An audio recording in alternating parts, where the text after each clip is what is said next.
poder, racionalidade e tomada de decisões. Tomar decisão é a atividade mais arriscada, difícil e importante no cotidiano de um executivo, e equívocos nesse processo podem levar ao fim de uma carreira ou arruinar o negócio de forma irremediável. Ahmad Kenny Haifa, 2001. Em administração, quando considerado como uma ação, decidir, Simon, 1979, é um dos momentos mais críticos da atividade de gerenciar qualquer empreendimento humano. Torres Jones e Moro, 2001.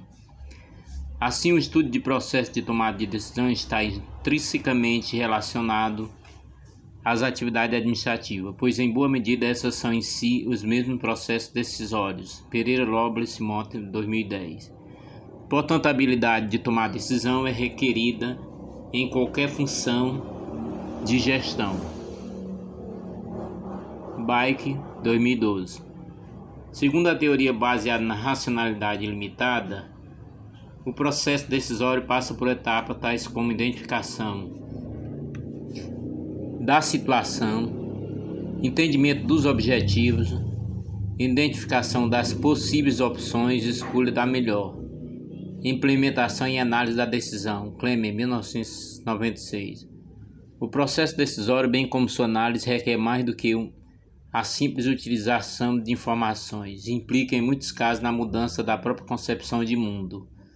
Pode levar a nova apreensão da realidade, o que em geral não ocorre de forma natural, ou seja, precisa ser aprendido. Vleck, 84, Ward, 1988, Torres Jones e Moura, 2011. Por outro lado, considerando-se a racionalidade limitada, a tomada de decisão pode não ter relação direta com a estruturação do processo decisório empregado, ou seja, são decisões tomadas muito rapidamente, sem um processo cauteloso e sistemático de análise, sem seguir uma sequência de passos pré-determinados, e, no entanto, podem ser tão boas quanto aquelas tomadas de forma consciente e deliberada. Klein, 2003. Ademais, a decisão inteligente não é um ato completamente consciente, deliberado e pautado pela lógica, pois se sabe que parte da atividade mental de um indivíduo é inconsciente, não necessariamente baseado na mesma lógica consciente. Utiliza muitas vezes intuição e pressentimentos. Gigerense, 2009. Alguns estudos russos, Shoimar, 93, Klemer, 96, Ahmad Kenny Haifa, 2001, Mosier Fischer, 2010, sobre o processo de tomar decisão, focam os extremos propostos pela teoria clássica, ou seja, abordagens fundamentadas na racionalidade limitada ou na racionalidade limitada. Em boa parte dos casos, há quem defenda que as abordagens sejam mutuamente excludentes. Davenport, 2009. McFly, 2012. Porém, alguns trabalhos de York e Orgart, 1981, Engeldart,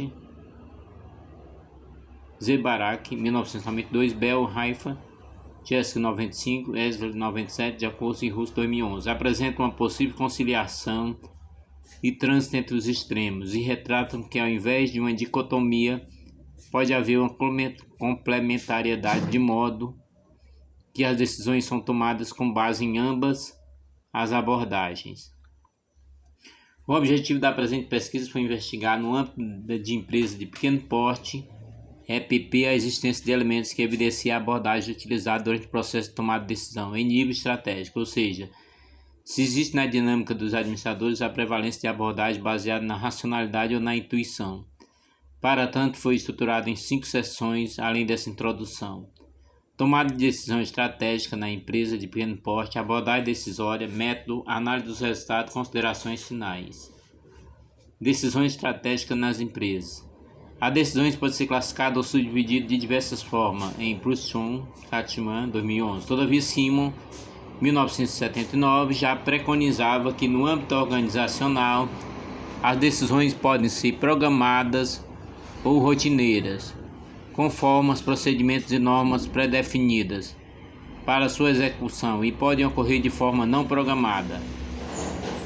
Essas últimas são de natureza complexa, como o surgimento constante de novos elementos, o que dificulta a utilização de métodos e procedimentos estabelecidos previamente. Segundo Eisenard, Zabarak, 1992, Decisões estratégicas são aquelas que têm seu grau de importância relacionado aos recursos envolvidos, conjunto de procedimentos e ações executadas. Ao mesmo tempo, são aquelas de caráter crítico para a organização e que geralmente são tomadas pelos gestores do alto escalão, que trazem consigo um elevado grau de influência da política organizacional. Elas apresentam uma fonte de pressão das estratégias disponíveis e a maneira como o poder é efetivamente exercido no contexto organizacional. Braga, 1987, Paprika, 2006. Destaca que a decisão estratégica é aquela tomada pelo gestor de primeira linha e que afeta diretamente a organização. E ainda que esse tipo de decisão envolve frequentemente a criação e desenvolvimento de novos produtos e serviços, fusões e aquisições de outras empresas, aliança estratégica, definição de local para um novo empreendimento, abertura de novos mercados, reestruturação organizacional e outros. Alguns autores, Gibcus, Vermelon, Jong, 2006, Lima, 2011, fazem uma distinção entre o processo decisório em empresas de pequeno porte ou de estrutura organizacional mais simples e o processo de tomada de decisão em grandes organizações. Segundo Gibcus, Vermelon e Jong, 2006, a perspectiva dominante nas pesquisas sobre tomada de decisão, a racionalidade e a política são mais aplicadas às grandes organizações do que às empresas de pequeno porte, principalmente pelo fato de que nas EPPP não existe muito espaço para aspecto político interno e formação de coalizões entre gestores. De acordo com os autores, os decisores da EPP diferenciam-se substancialmente dos demais, principalmente no tocante à sua autonomia, percepção de gargalos que podem interferir no funcionamento da empresa, frequência que tomam decisões, além de outros aspectos. Após realizar pesquisas com diversos gestores, Paprika, 2006, concluiu que os executivos das empresas de grande porte que atuam em ambiente corporativo tendem a ver o processo decisório de maneira diferente dos empreendedores, donos ou sócios das empresas. No caso dos executivos, existe uma tendência de definir um problema em função do orçamento que eles têm disponível, enquanto no caso dos empreendedores, a tendência é definir o problema em função de objetivo e posteriormente tentar a viabilização dos recursos necessários. A abordagem decisórias. Parte da teoria sobre o processo de tomada de decisão tem fundamento na racionalidade ilimitada e estabelece como as pessoas podem e devem proceder na efetivação do processo decisório. Essas teorias estabelecem regras, procedimentos e métodos com base na lógica e na racionalidade do indivíduo. Dillon, 98, Façanha, Yu e Martins, 2011.